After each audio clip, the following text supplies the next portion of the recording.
Welcome to 10X Live, the show where we're revolutionizing business, one strategy at a time. At 10X Solutions, we have a bold vision to democratize business excellence.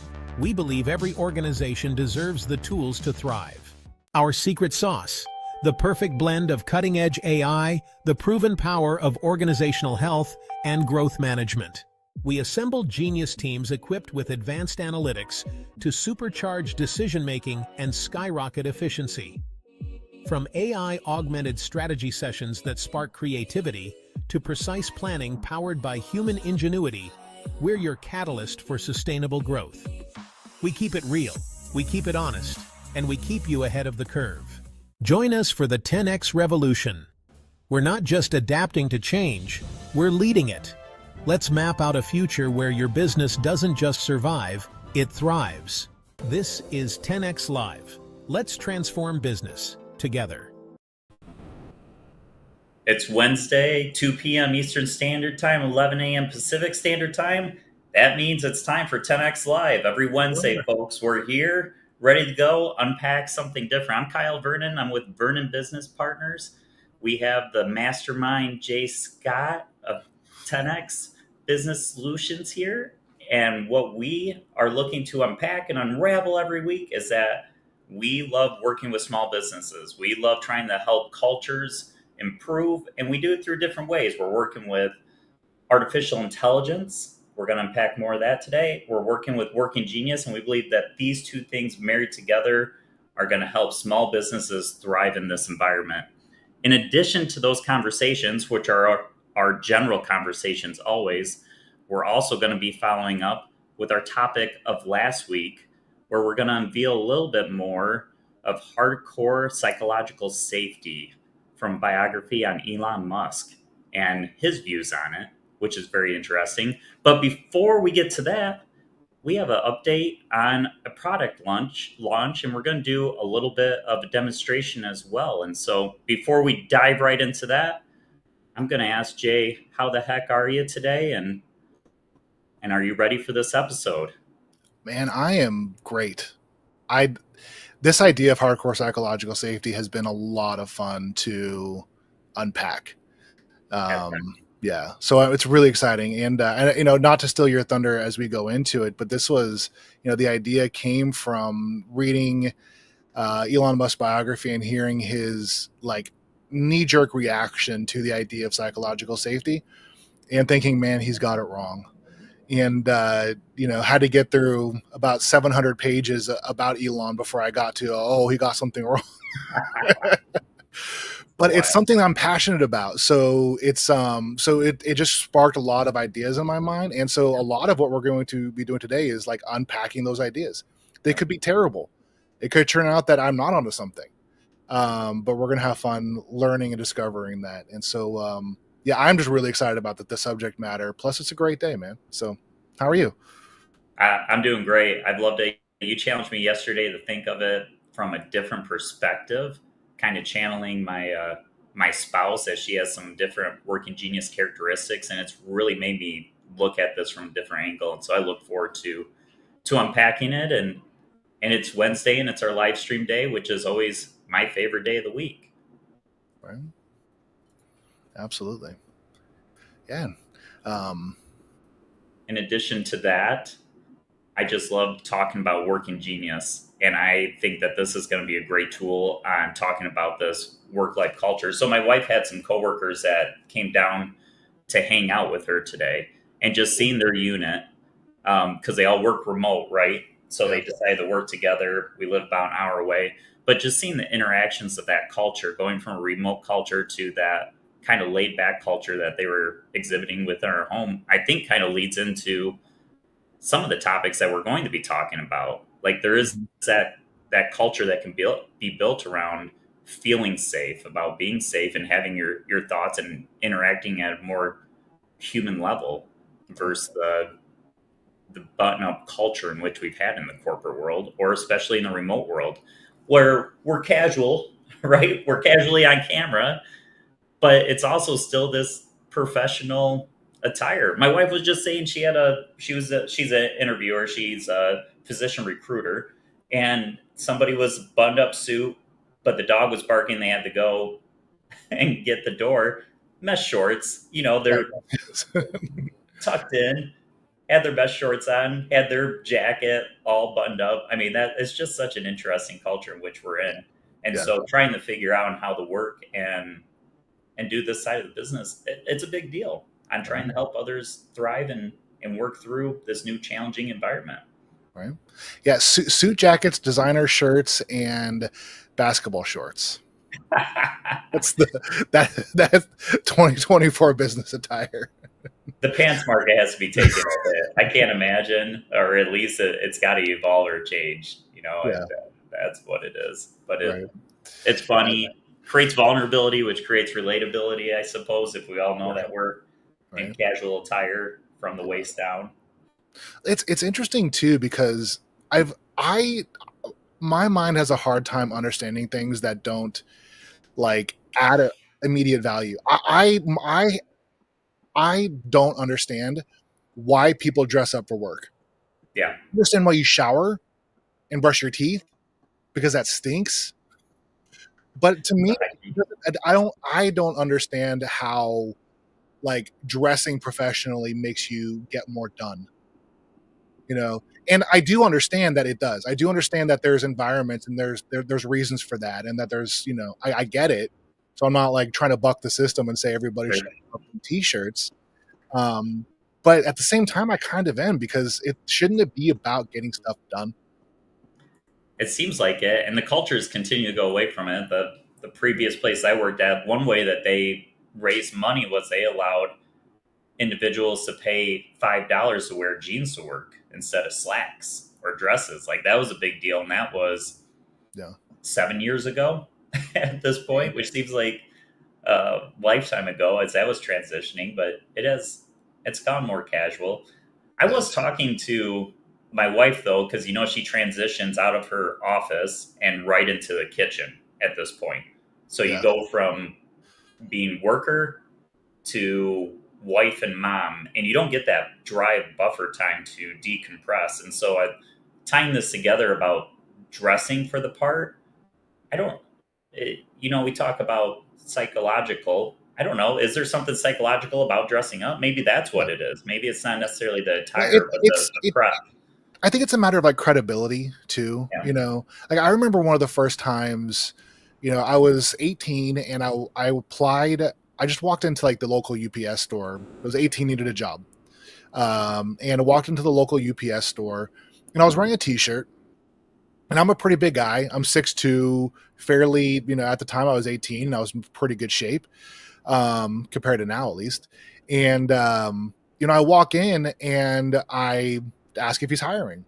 And his response is, he's like, I need somebody to think, not move boxes. And I'm sitting there thinking, like, do you want to take an IQ test? Like, what?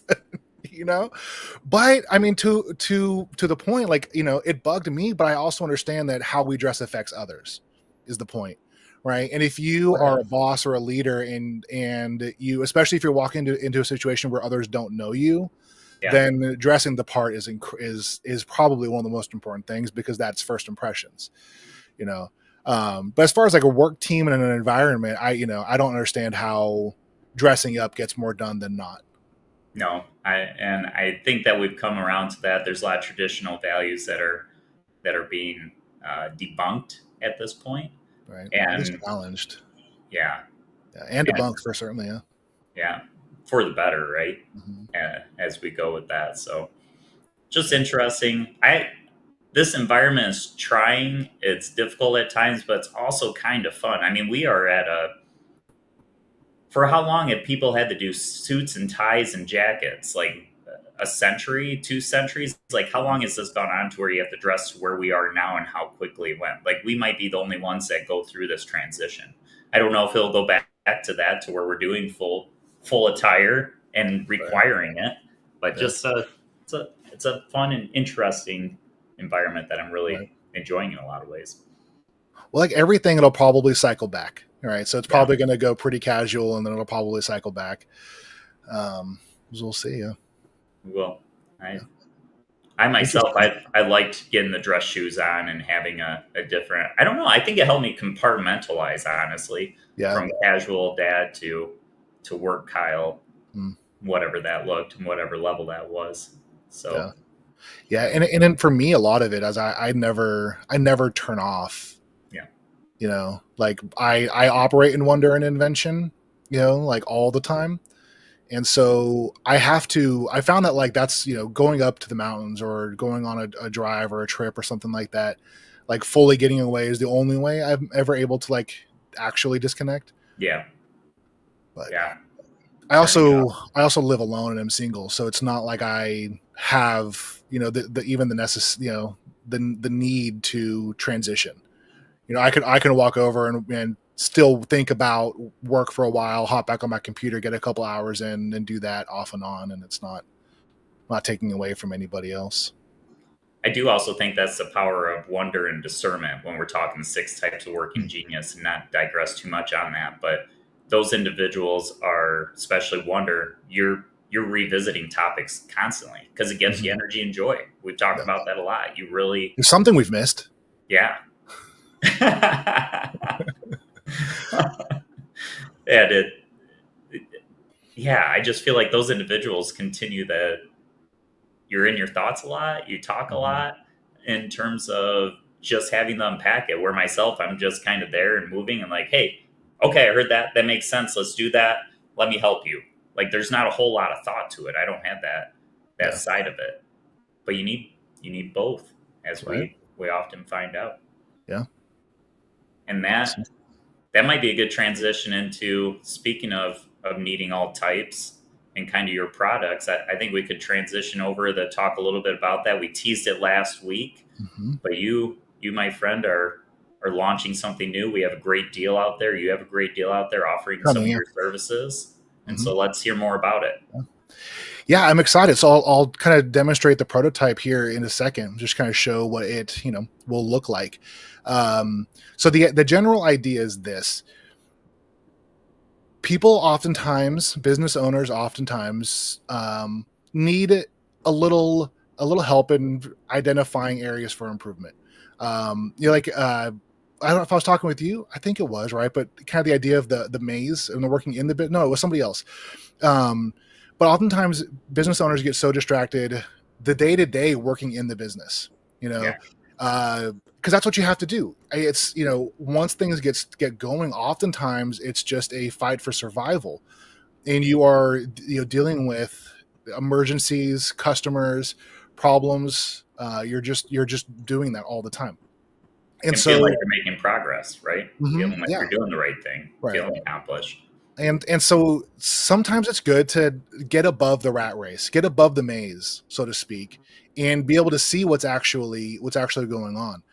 And so the idea is, with artificial intelligence, where it is now and where it's going, plus proven strategies for organizational alignment, as I'm calling it now, which is largely organizational health as defined by Patrick Lencioni, and growth strategies, really focusing on the theory of constraints and what I call a process of scalable continuous improvement, so that you kind of exercise the muscles of strategic initiatives and realizing the benefits of them in a way that is scalable and and sustainable, really, right? I think one of the problems that people have is when they hire a consultant or somebody comes in, there's oftentimes a big flourish of activity. A lot of things happen, and then after a couple weeks or a couple months, that stuff has kind of dissipated. And, so does it actually have an effect? So these are the problems I'm trying to solve. The mission of 10X Solutions is to democratize business excellence. And with artificial intelligence already being democratized, it makes it very easy. And so my first idea is, I'm probably going to send this to business owners, but I'm probably actually going to be sending it to consultants, people who are actually serving business owners, and maybe as a tool that they can use. And largely because I want to disrupt the industry, but I don't want to disrupt the people serving the industry, and that being consulting. Right. So I want to provide a tool for consultants really to be able to really and offer some solutions. So that's kind of the why around it. So what it is for $50, a business owner or a consultant can get access to 4 different surveys. And the surveys are directly related to understanding the business and building out a profile so that we can offer accurate and impactful, actionable, and relevant suggestions and items. And so by completing these surveys and submitting that, then in return, you get a 10X action plan. And the 10X action plan is it's 12 pages, but it's 7 pages of good content for the business owner or consultant. And really a business owner. So in a lot of ways, consultants serve the business owners. And so that's kind of how I'm going to lump them in. And I think that will be benefited from it as well. Easy to say. So kind of without further ado, so next week I'm actually going to be showing the interface. So what I'm also working on is a portal. So a web application portal, so that when you sign up for it, that you can go in and you can, at your own pace, take care of all the surveys and then request the action plan. And then the action plan will be emailed to you.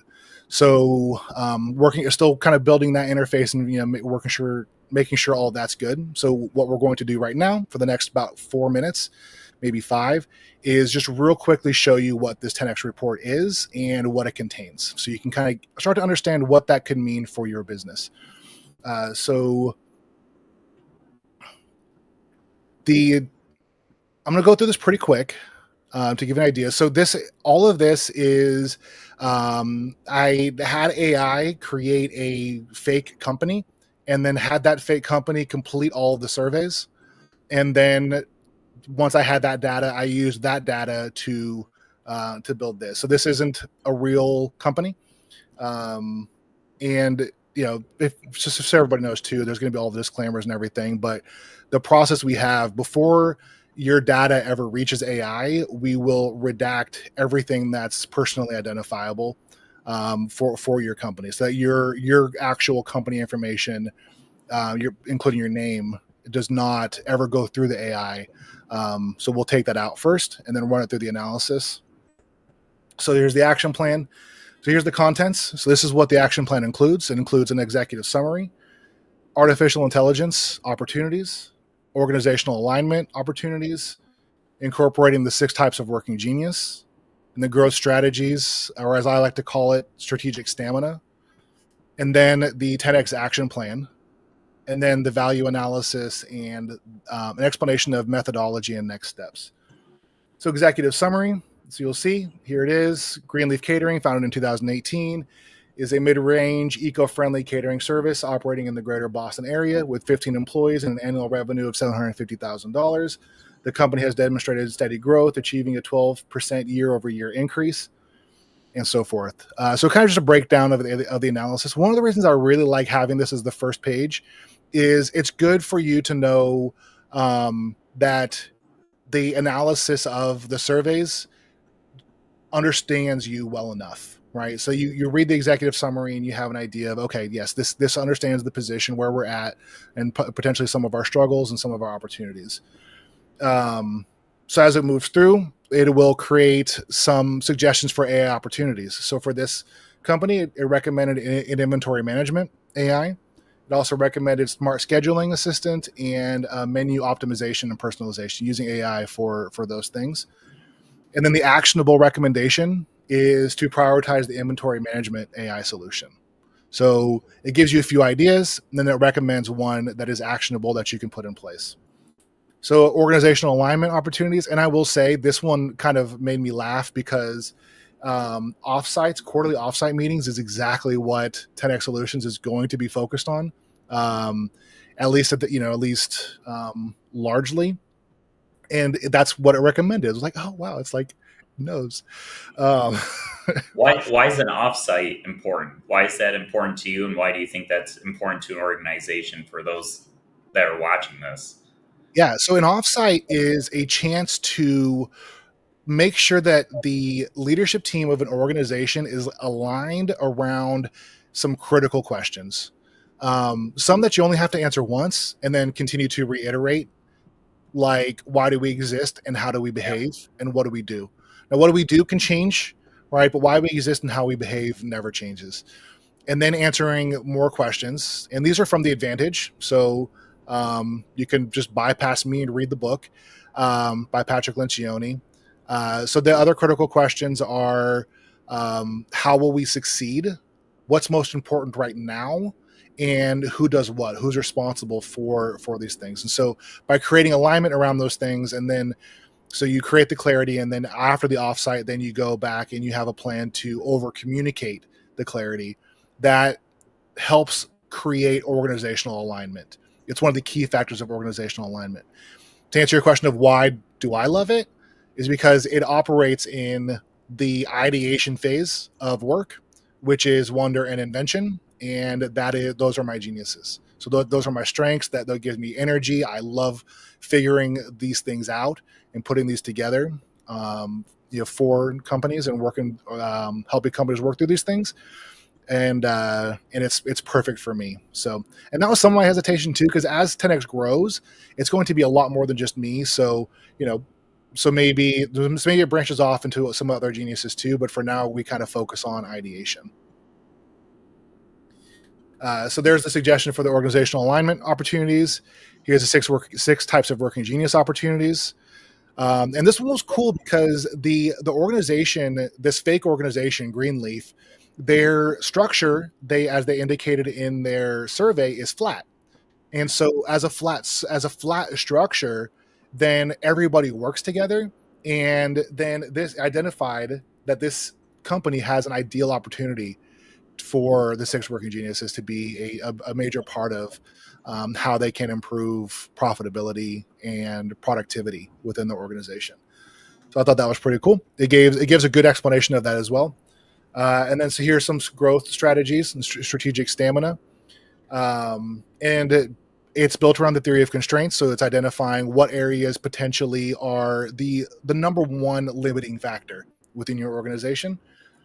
And it identified the key constraint as being seasonal demand fluctuations for this organization, and then gave some steps on how to handle that, how to address that constraint.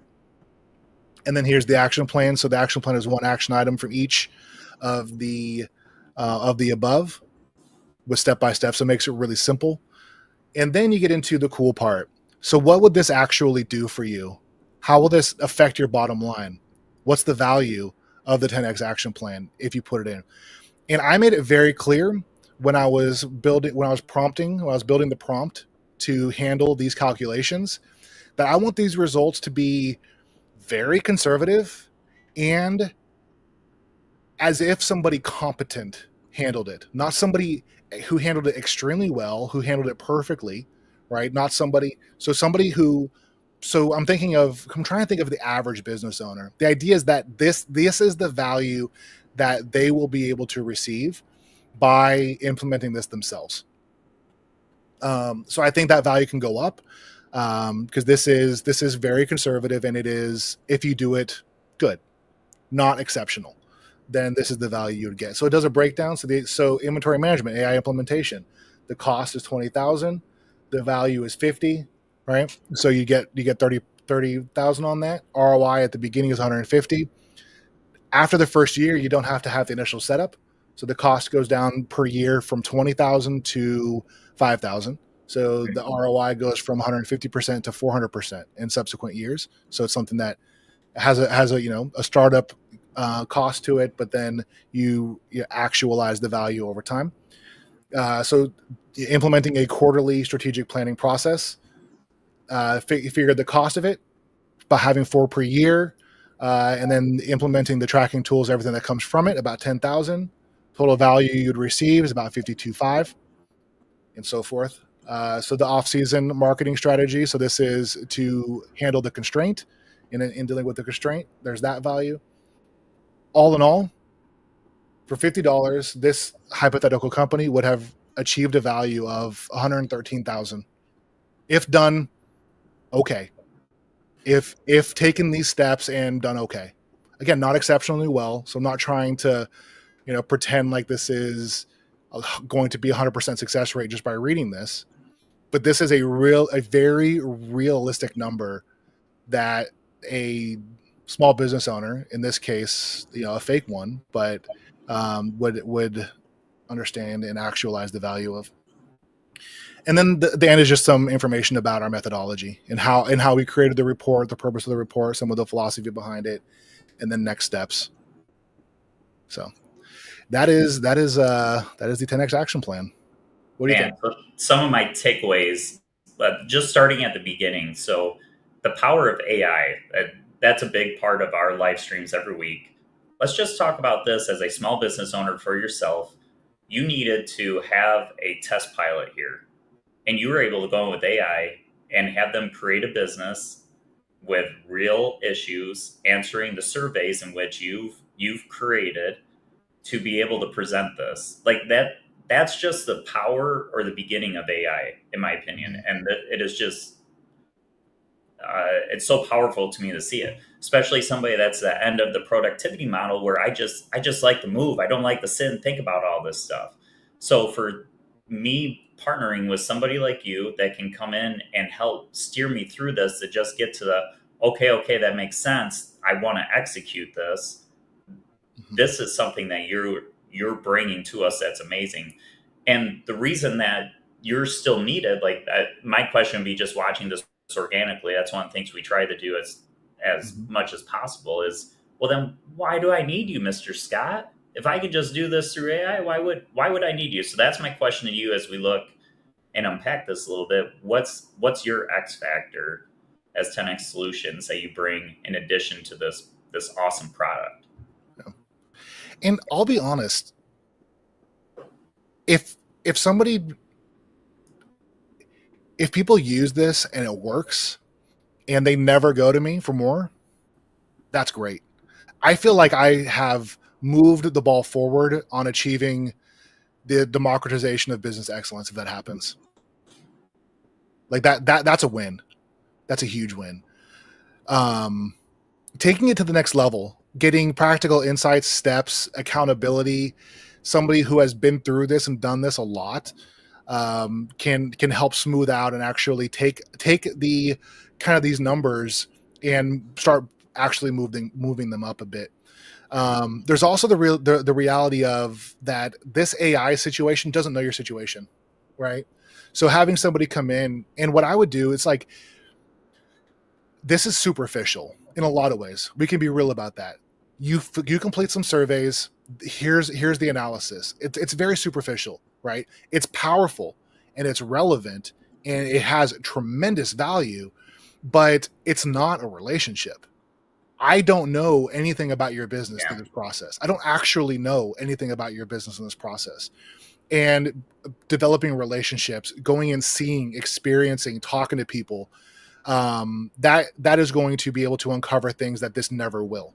Right. So this is a tool. And one of the values of this tool is, instead of spending $500, $1,000, $2,000 on a workshop or something that's going to take like 3 hours of your time and you have to have all these other people involved, and then you leave thinking, oh, wow, that was good, but you don't actually do anything from it. You pay $1,000 and you don't actually get any value. People are doing this left and right. It's stupid. Right. This is kind of the balance to that. Here, for $50, you take your time, you fill out the survey, and then you will get actionable insights that is going to be way more valuable than these $1,000 webcasts and all these different workshops and things that people are doing, right? A lot of my con artists. It's crazy. Well, and that's what's going to everybody's pre-recording and then just sending over some episodes that they've recorded previously, the closest to your question, right? Yeah. This is a little bit more tailored because they're bringing you in as a consultant. But the cool thing about AI, we worry about it's not human-like.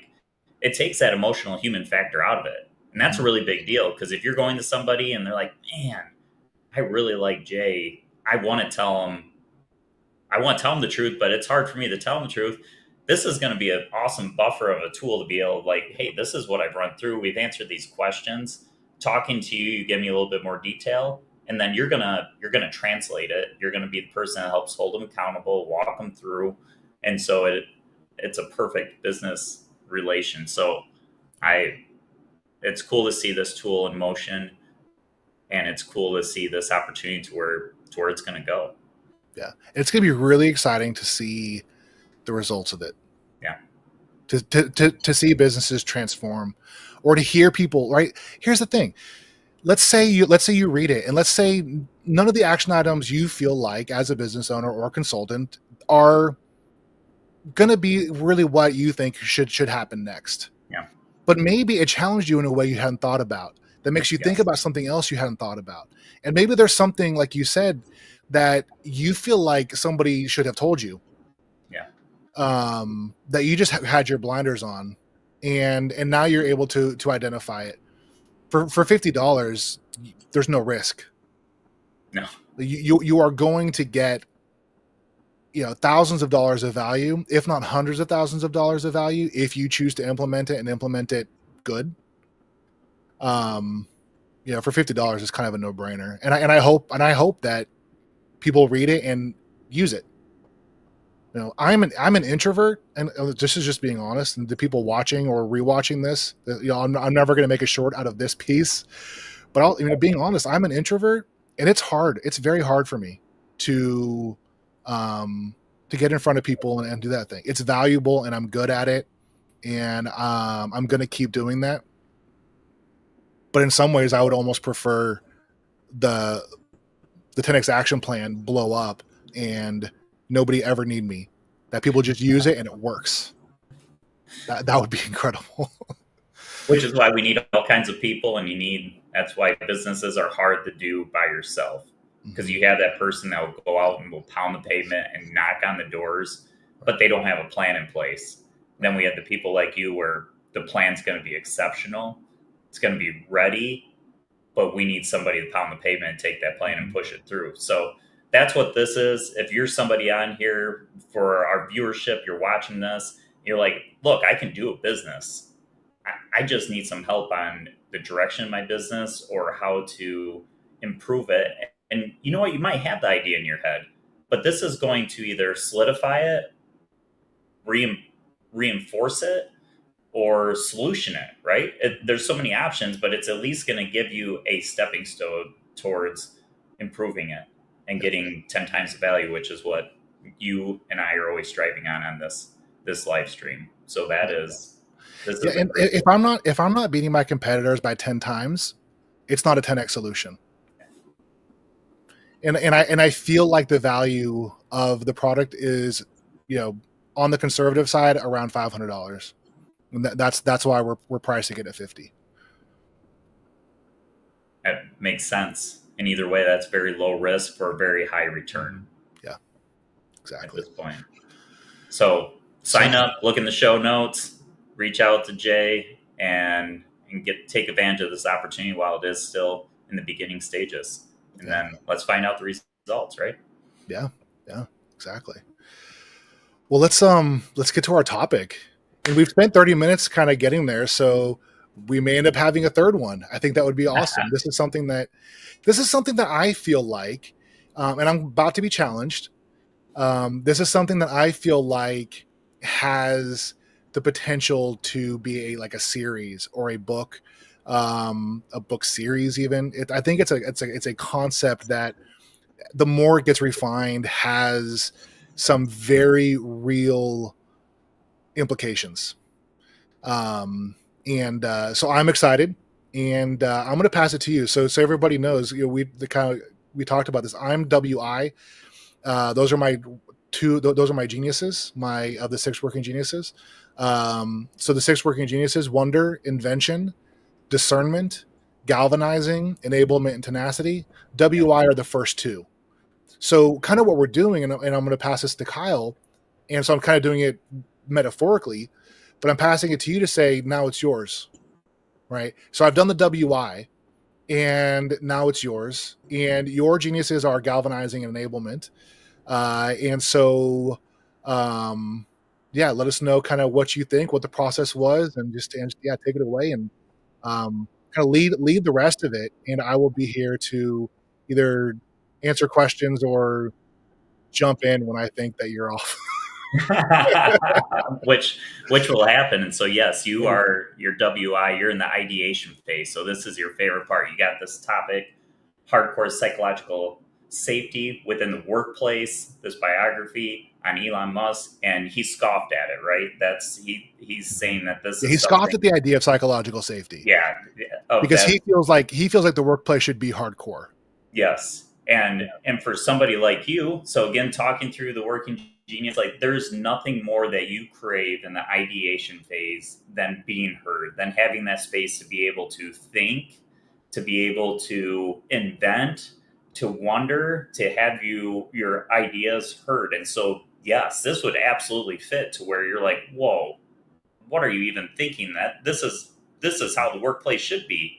Otherwise, you're going to crush me. So on my side of it, my frustrations, we're talking 6 types of working genius, my frustrations are WI. So wonder and invention just absolutely drain me. If you told me that you're going to give me a whiteboard, give me an idea, hardcore psychological safety, go through all the ideas and wonder about it, I'm spent in a few hours. Like all energy's been drained out of me. For you, you've been sitting on this and you couldn't wait to talk about it more and more, where I'm at the end of the spectrum and I want to just get going. And so when I think of somebody that has tenacity at the end of the spectrum, where they just want to land the ship, which I think we've talked about this a little bit, I think Elon is probably a WT. So he's at both sides of it. So he's wondering what's the greater possibility of something, and then he wants to see what it looks like to completion. Is he or not? I don't know. But that's kind of where I think that he probably is. And I would say people like this don't always have room. I don't want to make generalizations, but when you're trying to land the ship that quickly, you wind up skipping some of those other areas in which are needed to make sure that's a great product launch. Yeah. And when he has this idea, not wanting to necessarily, he's super intelligent. He's an incredibly gifted human being that whether you like him or not, he's moving and shaking things up in a lot of ways that are benefiting many, and with exploration in a lot of areas that are needed. And so he's a pivotal part, I think, right now in society. You don't have to like him or not. I think he has a lot of things that are going on that are beneficial. But when he probably doesn't want to be challenged. He wants to just move. He wants to wonder. He's already thought about it. He's already created the greater possibility. Now he wants to see what that outcome is. So to have somebody else coming in with more ideas, there's no such thing as a dumb question. It's been a traditional thought. I think that he probably thinks that there is. I definitely think there's dumb questions. Yeah, he thinks it's going to slow him down. And probably to him, there probably is with some of that. And I can tell you, depending on who you are and watching this, you probably kind of think that too. Sometimes you're like, no, this is slowing me down. Why are we stopping and thinking about this? We already came up with it. We just want to keep moving forward. Please stop asking those types of questions. Mm-hmm. And so I think I've had a lot of those people in my life. Yeah. Well, there's a safe place that I think is required for this, Jay. So I think that this absolutely is required in the workplace, but it can't be required 100% of the time, because it depends on where we are within our product, where we're implementing this. Like if we have already gone through and we've gone through the process of what's the greater possibility, this is the solution's been discerned and people are taking it and mulling it over, and we came up with a better solution. You have those middle managers that are galvanizing, getting people excited and rallied, and then we're starting to implement it. If we go all the way back up in the clouds to wonder and invention, when we've already mostly gotten to the end, that's really painful for a lot of people, and that makes it feel like we're not going to get to their joy and excitement. Yeah. So you have to create these spaces, which is why the working genius model is so amazing. You need to understand which spaces needed for your gifts and when to use those. Because you reached out to me and you challenged me, and I was just going with the flow on this possibility of this conversation. Yeah. Because that's where I am. I'm like, yeah, great. I know you're the WI guy. You came up with the ideas. I trust in your gut that they're right. But when you said, hey, what if we discern this a little bit? And does this look like the same? And you gave me pause in that space to think about it. Mm-hmm. It really made me think about the other individuals that be part of this. Right.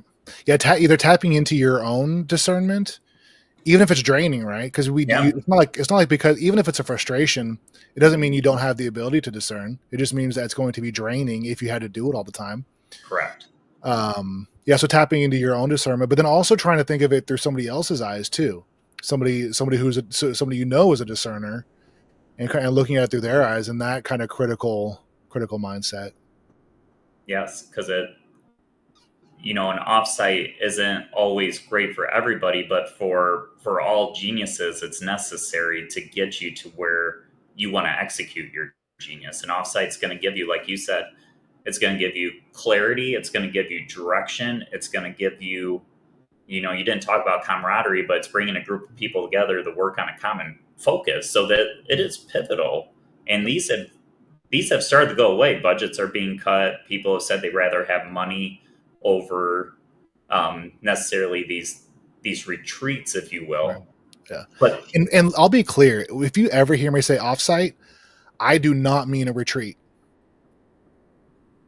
And I think that as we get into the hardcore psychological safety, I think you'd understand why.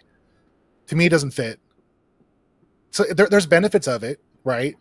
But it's like 90% of it might need to be some hardcore digging into things, and 10% of it is let's go celebrate afterwards. Yeah, is kind of how I operate. The idea of retreats as being an offsite. So yeah, it has its place. Call it what it is. Call it a retreat.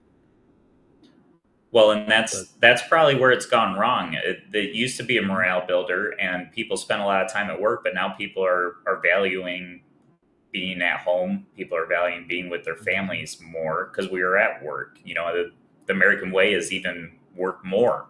And that's kind of the goal, is to get more hours, pinch more pennies out of more people. And so these feel like, when not done well, if somebody doesn't get in the ideation phase and really prepare for these, they feel like a time waster, other than those few people that are kind of, somebody like me that really likes kind of galvanizing and rallying the troops together and getting them together and have that camaraderie. But that can't be the only benefit, because that's a expensive.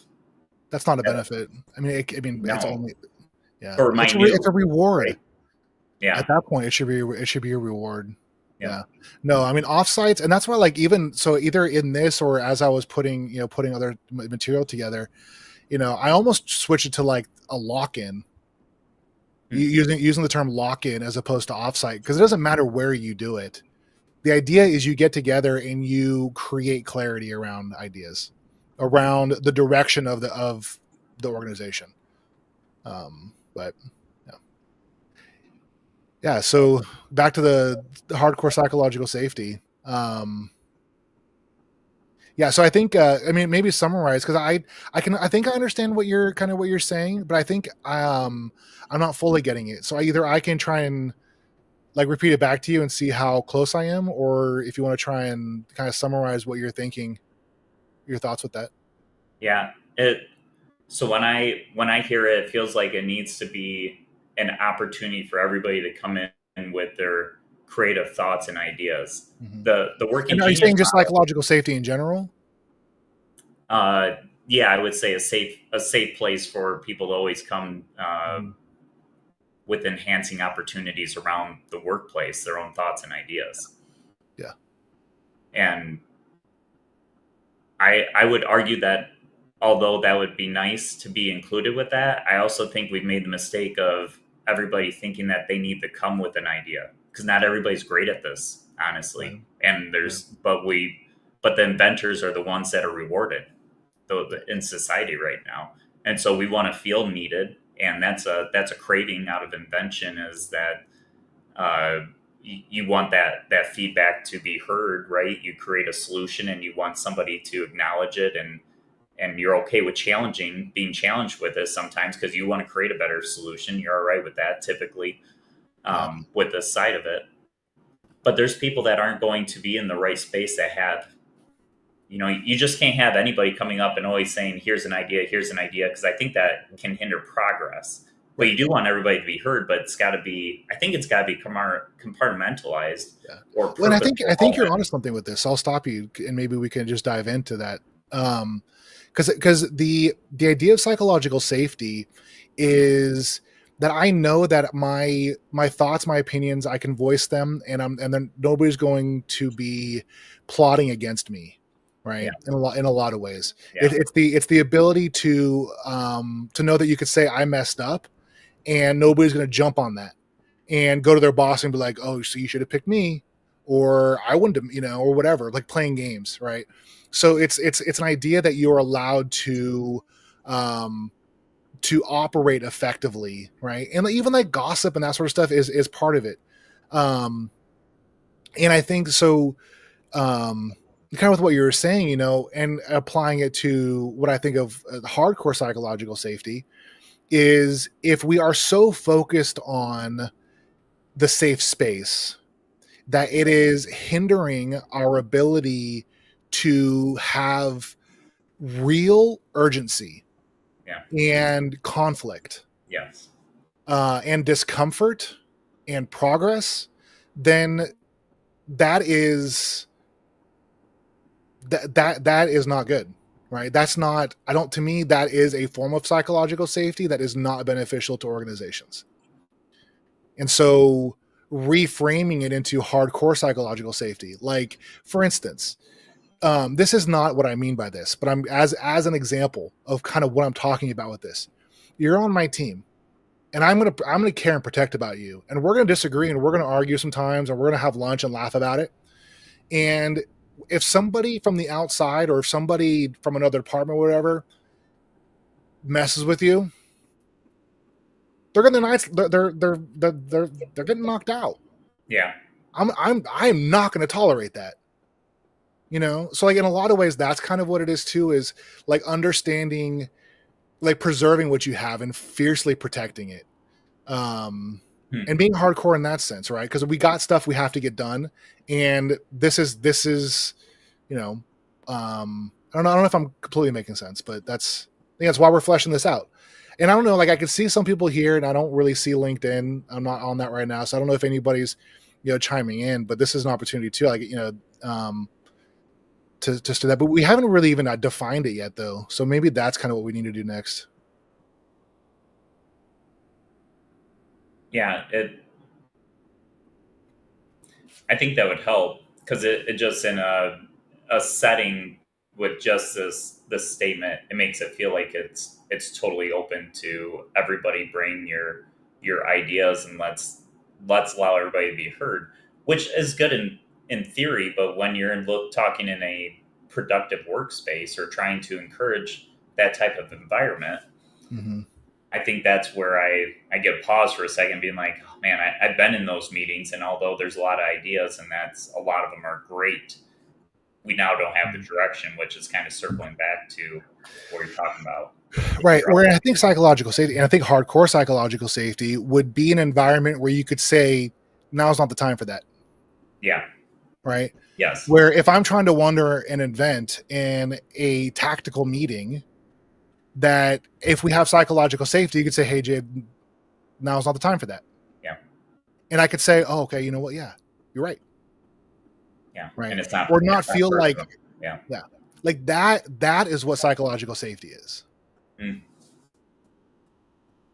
that makes sense to me. I mean, that is the right environment, that's moving, and that's being able to, that's an environment of trust and vulnerability. Exactly. To be able to make true progress. Yeah. Where I see a lot of third parties coming in, and it's just somebody that's, if I had to guess, just almost straight tenacity coming in and just really paving the path, being like, no, we have to block everything else out. All that matters is getting the books right now. And we're losing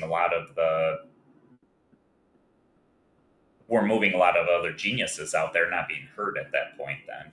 Yeah. And so if you have the right leadership in place with that gentle, safe space of just saying, no, not right now. I'm sure it's great. Not right now. Let's keep moving forward. Right. And even if it's not gentle, like not everybody on a team knows how to be gentle. But if you know that you are working together and you trust each other to make, like you could endure that sort of stuff. You know what I mean? Like, I don't know, like we get soft. Yeah.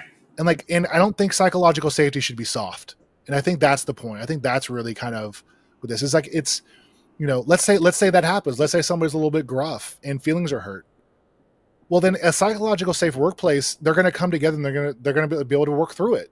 Yeah. And know that, you know what, you didn't attack me when you said that. You weren't being political. You weren't grandstanding in front of people. You were expressing an opinion, and you did it kind of in a short way. But I trust your intention. Well, and that probably comes back to mission and vision and repeating it and over communicating it, right? And that's the first thing. That's the first principle of hardcore psychological safety, is the gravity of purpose. And that is exactly that. That is mission, vision, and values. Yeah. So do you want to kind of unpack that a little bit? Well, I just, ADCAR, a lot of this, you hear the over communication. There's some geniuses that they feel like if you're told it once, that should be it. But there's others that need to be steered back because they're naturally going to gravitate to what gives them energy, which is not always the finish line. Right. Primarily those that see finish lines and get joy and energy from completion are going to be tenacity. But there's 5 other geniuses that are available in there. And so the chances of that being for your every employee it's just not feasible. Yeah. And so it's really important that you gently or directly nudge them back. Like I know that if I get off course, I'd rather somebody just be like, hey, that's not right here, right now, go ahead and get back. And that's not personal to me. But without having to over communicate it, so let's say you're a manager and you have tenacity and you don't want to have to communicate it all the time. Well, you better be really spot on with your mission and vision with meetings and your values regularly, because that's how it's going to naturally steer them without having to remind them about what's most important when they come into these meetings, into their job every day. I've read in enough spots that says you should start every meeting with your mission, vision, and values. That I think that's exactly where this is and where it provides that benefit, because people, it's just ingrained in them then. Plus, it reminds them, what do people want most in their life? It's their purpose. It's going to probably weed some people out too. If they hear that every single day and it's not what they think is right or they enjoy, it's going to give them an opportunity then to know that they either need to have a hard conversation and say, should we consider this, or this is not the right fit for me either. So there's so much, that ideation phase of getting everything set up appropriately from the beginning and working forward on that is really critical, especially to when you're growing your company.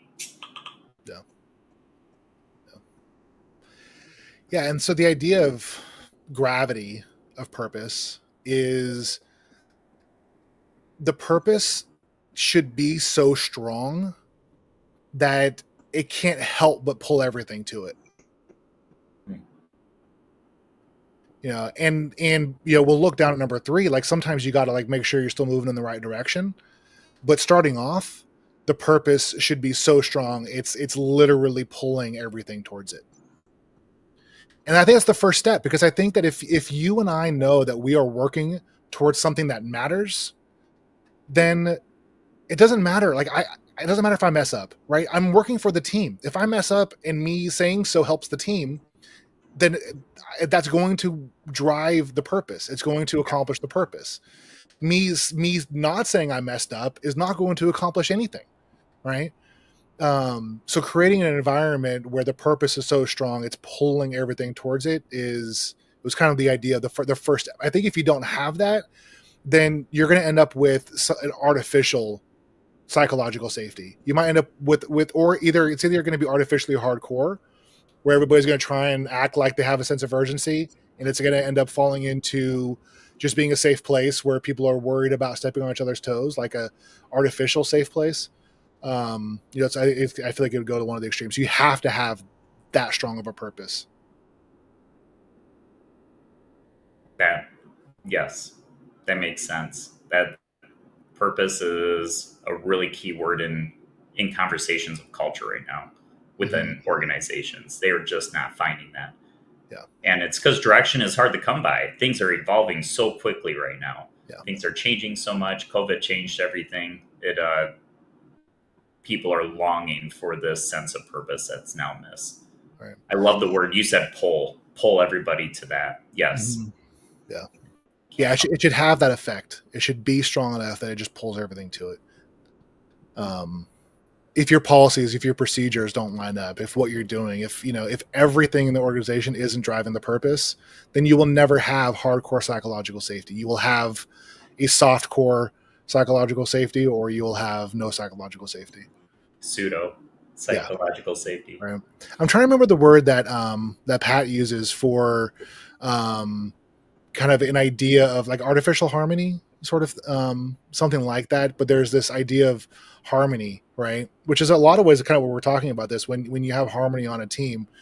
And sometimes you can have artificial harmony where everybody, there's no arguing, there's no conflict. Everybody appears to be on the same page, but then when the meeting's over, they're all going in their separate directions and nobody really understands what was accomplished or decided on.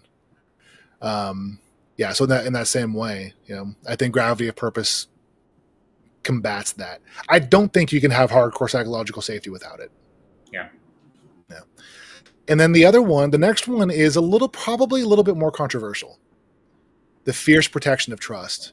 Because in my standpoint, if we have trust, and we're talking about vulnerability-based trust, right? It is the absence of trust is the base of the pyramid of the 5 dysfunctions of a team. You have to have trust on a team, and you have to protect it, right? So the controversial part is how fiercely. In my opinion, if something's threatening that, you almost have zero tolerance for that. I think it's way better to fire somebody quickly if they are being disruptive or eroding trust. I don't want them. I don't want them near me. I don't want them near my organization. I don't want them near my team. Get them out of here. It's true. Those that have been staying, and there's been a lot of turnover within organizations, and so I think of those I've talked with my peers and seeing the people that are being promoted, those that shake up, they're brought in, given a lot of passes. Like, whoa, I've been here the whole time. I've been bought into your missions, your values. I've been here battling side by side with you for so long, and now all of a sudden you're allowing this person to come in, disrupt the team, not pull their own weight, and they're just obviously not a fit. And if you let that person hang around for too long, everybody falls to the people are pulled. We go back to the word gravity, pulled to the lowest performer, not to the highest performer. We are humans, path of least resistance. If somebody else is the bottom and you can just stay a little bit above them, most people are going to strive for that. We can go back and say, probably old term thinking, everybody should be trying to improve and get better and everybody should be naturally striving. It's just not true. Humans don't. If that was true, we would all be on jogging treadmills while doing work, right? Like we all sit instead and the chairs get comfier, and we're not lazy, but we are path of least resistance. So that's going to be for a lot of it. So that breaks the trust when you let somebody come in and be disruptive and not pull their own weight. I like that one a lot. Yeah. And then, to be real about it too, this last sentence, whether active or passive, because you can be political or be an eroding force for trust, either passively or actively, and then intentional or continual, right? So like if somebody does it once and it's on purpose, I'm done. Yeah. And if it's continual, then we will have conversations and we will try and correct the situation. So it's not like it's first incident you're out. But to me, those are the things. It's either it's intentional or continual, and there's not going to change. Then, cannot let people like that in the situation into. It will destroy a company. One bad seed could destroy a company, and that person can be so productive that they end up taking on so many responsibilities that then all of a sudden you can't fire them, and now you're stuck. sell at that point. Yeah. But yeah, we are out of time. We're out of time. And I'm going to put a check mark on this one. I think we both agree on it, but we still have some more to go. Okay. Well, so that's fun. So I think in 2 weeks, then we'll pick up, because next week is going to be the kind of the alpha launch. So I can't wait. I'm excited for that. Well, thanks for talking through it. I like that we had to wrestle with it a little bit. That's important. Yeah. It's healthy for an organization. And if anybody watching, I hope you enjoy that too. Let us know, because it's a bit of a risk, right? These people treat live streams like they're supposed to be like seminars, right? Yeah. Well, yeah, hopefully this is useful, and hopefully you get way more out of it than the time you put in watching. But in my opinion, let's collectively talk about this stuff. So that to say, let us know what you think in the comments, wherever you're watching. Give us your opinion. Are we onto something? Are we not? Do you fully agree? Do you want more? Should we skip it and talk about something else next time? Am I a fool for thinking we don't need to be as polished, that it's okay to like talk with you about it? Let us know what you think. I like it. Awesome. Well, that's a wrap. Thanks for your time, Jay. Appreciate it. Thanks for everybody coming in and viewing. We'll be back next week. Well, you'll be back. Yes. With a substitute for me. So it'll be a great episode nonetheless. Have a great day, everyone.